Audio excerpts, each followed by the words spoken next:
எல்லோரும் எப்படி இருக்கு? நான் இப்போது வெள்ளை சீடே பண்ண போகிறேன். அடுத்தது கிருஷ்ண ஜெயந்தி இப்போ வருது இல்லையா, அதுக்கு 3 கப்பு இதால் அரிசி எடுத்தேன். அரிசி மாவு எடுத்து அதை வறுத்து வச்சுருக்கேன். கொஞ்சம் சூடு படுக்கிற மாதிரி வறுத்துருக்கேன். 3 கப்பு அரிசி மாவுக்கு 1 கப்பு வெல்லம், பொடிச்ச வெல்லம், துருவின இது பல்லாக கீறின தேங்காய், 2 ஸ்பூனு எள்ளு, எத்தனை வேணுமோ தாராளமாக போட்டுக்கலாம். இதுக்கு நான் தாராளமாக 1 ஸ்பூன் உளுத்த மாவு போடுறேன். வறுத்த உளுத்தம் பொடி கொஞ்சம் மணமாக இருக்கும், ஜாஸ்தியும் போடக்கூடாது. இது ஏலக்காய். இப்போ இது நான் பாகாக்கிட்டு மாவு பண்ணி காட்டுறேன்.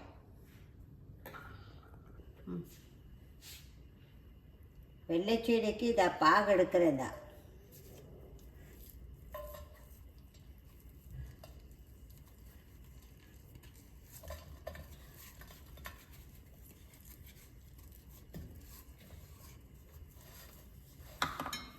வெல்லம் முங்குற அளவுக்கு தண்ணி விட்டால் போதும். ரொம்ப தண்ணியானால் அது கொஞ்சம் நேரம் எடுக்கும் பாகாரத்துக்கு.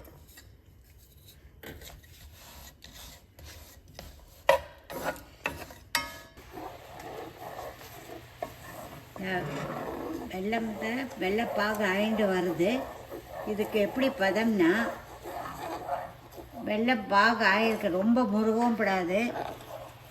இது தண்ணியில் போட்டு தக்காளி பாகு பதம்தான் வேணாம், முருகப்படாது. ரொம்ப தண்ணியாக இருந்ததுன்னா அது நல்லா இருக்காது, விண்டு வராது. அதனால் தக்காளி பாகம் போட்டால் நல்லா விண்டு வரும்.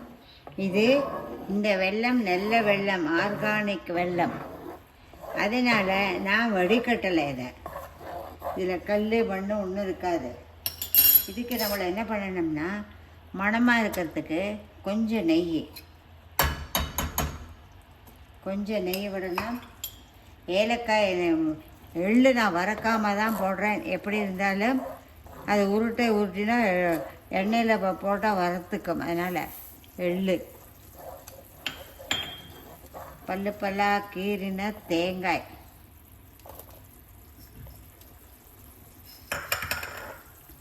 ஏலக்காய் பொடி. இப்போ நம்ம தக்காளி பதத்தை பார்க்கணும்.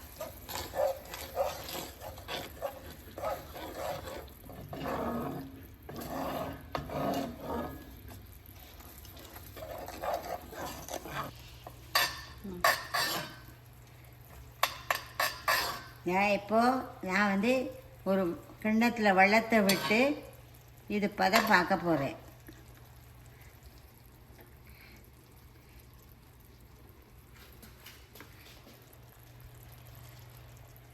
தக்காளி பதம் இப்படி தொட்டா அமுங்கணும். இதுதான் பதம். அது தண்ணி என்ன பண்ணுவேன்?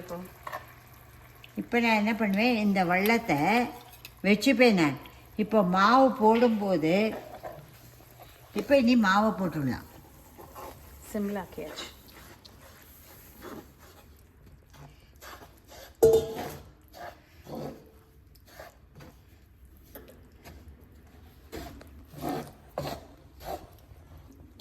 இது எங்கே வாங்கின மாவம்மா? இந்த மாவு ரெடிமேடு மாவாக்கும். நான் இப்போ என்னோட பொன்னாத்துலையாக்க இருக்கேன், யூஎஸில் இருக்கேன் நான். அதனால் இங்கே மில்லு, சென்னை மாதிரி மில்லுலாம் ஒன்றும் கிடையாது. அதனால் ரெடிமேடு மாவில் பண்ணினேன். சீடை சூப்பராக வந்தது. இப்போ வெள்ளை சீடையும் அதே மாதிரி தான் பண்ணுறேன், வறுத்துட்டு பண்ணுறேன். இது லூஸாக இருக்கிற மாதிரி இருக்கும். இப்போ மாவெல்லாம் போட்டுட்டு கொஞ்சம் சேர்ந்து நல்லா இளக்கினதுக்கப்புறம் உதிராக இருந்தால் கொஞ்சம் வெள்ளம் தெளிச்சுக்கணும். இப்போவே வெல்லம் ஜாஸ்தியாக எடுத்துனா எண்ணெயில் போட்டால் விரிஞ்சு போயிடும், எண்ணெயெல்லாம் வேஸ்ட் ஆகிடும்.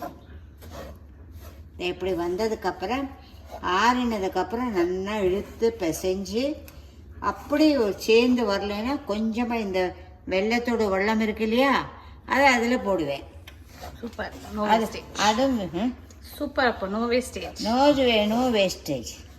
எல்லாமே சேர்ந்து ஆறினதுக்கப்புறம் இது உருட்டிடுவேன். இப்போ வெல்லம் ஜாஸ்தியானா அகண்டுடும் எண்ணெயில் போடும். இது கூட வெள்ளை உப்புச்சீடை எப்படி பயந்து போடுறோமோ வெடிச்சுடுமோன்னு அதே மாதிரி இந்த வெள்ளைச்சீடையும் உண்டு. இது ஒரு புது பொண்ணு வந்த மாதிரி வீட்டுக்கு பார்த்து ரெண்டாக போடணும். நிறையா போட்டுனா அலந்து போயிடும். வெல்லம் ஜாஸ்தியானாலும் அலந்துடும். உடனே போட்டுட்டு இழக்கவும் கூடாது. மாவு வெள்ளைப்பாகத்தில் போட்டு மாவு எவ்வளோ லூஸாக இருந்தது அதை தண்ணி தெளித்து இந்த மாதிரி பண்ணணும். ரொம்ப தண்ணியும் தேவைப்படாது. இந்த மாதிரி பண்ணிவிட்டு நீங்கள் பார்க்கணும். அதை நான் இப்போ இந்த மாதிரி உருட்டி வச்சுருக்கேன். அதாவது எண்ணெயை தொட்டோ நெய்யை தொட்டோ உருட்டி வச்சுருக்கேன். இதை நம்மளை என்ன பண்ணணும்னா இது காஞ்சுதா எண்ணெய் காஞ்சுதா இல்லையறதுக்கு எப்பொழுதுமே எண்ணெயில் போடும்போது இந்த மாதிரி போட்டு பார்க்கணும். வெள்ளைச்சீடைக்கு ஹை ஃப்ளேமே வைக்கப்படாது. எண்ணெய் காயத்துக்கு வேண்டி நான் கொஞ்சம் பெருசாக்கினேன். இது பூத்தா போல தான் இந்த வெள்ளைச்சீடையை நம்மளை எடுக்கணும். போ அதனால் இப்போ நான் 4 தான் உருட்டியிருக்கேன். ஏன்னா என்னோடய அனுபவம். ஒரு தடவை நான் எல்லாத்தையும் உருட்டிட்டு அதை அலைஞ்சு இப்போ எடுத்துன்னு சொல்லி திருப்பி அந்த உருட்டினதெல்லாம் அதை எடுத்து திருப்பி அரிசி மாவை போட்டு ஒரு வேளைக்கு 2 வேளை எனக்கு டபுள் வேலை கிடச்சிது. அதனால் இப்போ நான் 2 எண்ணமோ 4 எண்ணமோ போட்டு முள்ள எடுத்து பார்ப்பேன். அது சரியாக வருதுன்னா பாக்கி உள்ளதெல்லாம் உருட்டுவேன். இந்த இப்படி முள்ளாக போடணும். இப்படி உருட்டணும். வெள்ளைச்செடியான இது மாதிரி இருக்கணும். இந்த 4 எண்ணத்தை போட்டு பார்க்குறோம் எப்படி வருதுன்னு. பூத்தா மாதிரி போட்டு எடுக்கணும். உடனே இழக்கவும் விடாது. உப்பு வஸ்துக்கள் பண்ணும்போது ரொம்ப ஹையில் வச்சோம்னா அதே வெளியில் வெந்த மாதிரி இருக்கும், உள்ளுக்குள்ளே வேகாது. ரொம்ப சிம்மில் வச்சேன்னா எண்ணெய் குடிச்சிடும். ஆனால் அந்த வெள்ளைச்சீடைக்கு கொஞ்சம் சிம்மில் தான் வைக்கணும். ஹையில் வைக்கவே கூடாது. முள்ள தான் கிளறணும். எப்படி கிளறி பார்க்கணும்.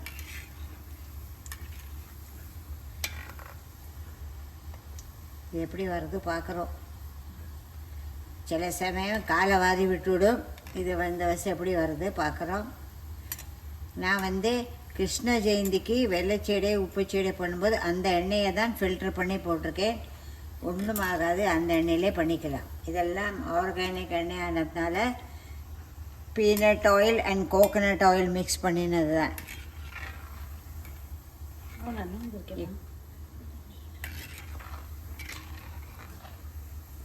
எப்படி வந்திருக்கு? நல்லா வந்திருக்கா? இப்போதைக்கு சூப்பர் ஆயின்னு இருக்கு. எடுக்கிற வரைக்கும் பார்க்கணுமே. இப்போ பக்கத்தில் எடுத்தாச்சு. பகவானே எல்லாம் நல்லபடியாக விரியாமல் வந்தது. சாதாரணமாக இந்த வெள்ளைச்சீடை பண்ணும்போது இந்த மாதிரி லைனாக வரணும், விரியணும். விரிஞ்சதுன்னா உங்களுக்கு உள்ளேயும் வேகம் கிறிஸ்பியாக இருக்கும். அதே மெழுங்குன்னு இருந்ததுன்னா உள்ளே வேகாது. மாவா பார்த்தீங்களா? தெரியறதாடி? காட்டுறேன். சரியா காட்டு. பார்த்தல? சூப்பர். இதெல்லாம் போட்டு எடுக்கிறேன் நான் எல்லாத்தையும். இப்போ நான் ஃபஸ்ட்டு 4 போட்டேன். ஒரு 6 போடலாம். ஓகே. ஃபைனலி வெள்ளைச்சீடை பண்ணி முடித்தாச்சு. முதல்ல 4 தான் போட்டேன். புது பொண்ணு வர மாதிரி போட்டத்தில் நல்லா வந்தது. எல்லாம் பண்ணி முடித்தாச்சு. ரொம்ப பார்த்தல எப்படி விரிஞ்சு வந்திருக்கு. ஒன்றும் இப்படி விரியணும். இந்த லைனாக வரணும். இதுதான் சரியானது. இது கிறிஸ்பியாகவும் இருக்கும். மாவு லூஸாக இருந்தது. வெள்ளைப்பாக போட்டபோது மாவு பொடியாக இருந்தது இல்லையா? லேசாக வெல்லம் தளித்து நல்லா போட்டு நல்லா எடுத்து பிசைஞ்சு போட்டேன். பாருங்கோ, எடுக்கிறேன் பாருங்கோ. விரிஞ்சு இருக்கு. எடுக்கிறேன் பாருங்கோ எப்படி வருது பாருங்க.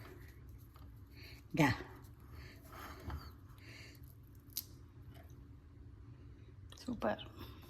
வாய்க்கு டேஸ்ட்டு நல்லாவும் இருக்கும், பார்க்குறதுக்கு நல்லா இருக்கும். வெல்லம் தாத்தியானா எண்ணெயில் போட்டால் அழிஞ்சு போகும். வெல்லம் மாவு ரொம்ப வெல்லம் கம்மியாகி மாவு தாத்தியானா ரொம்ப கெட்டியாகவும் இருக்கும். மொத்தத்தில் நல்லபடியாக வெள்ளைச்சீடை முடிஞ்சது. ஹாப்பி கிருஷ்ண ஜெயந்தி. பாய்.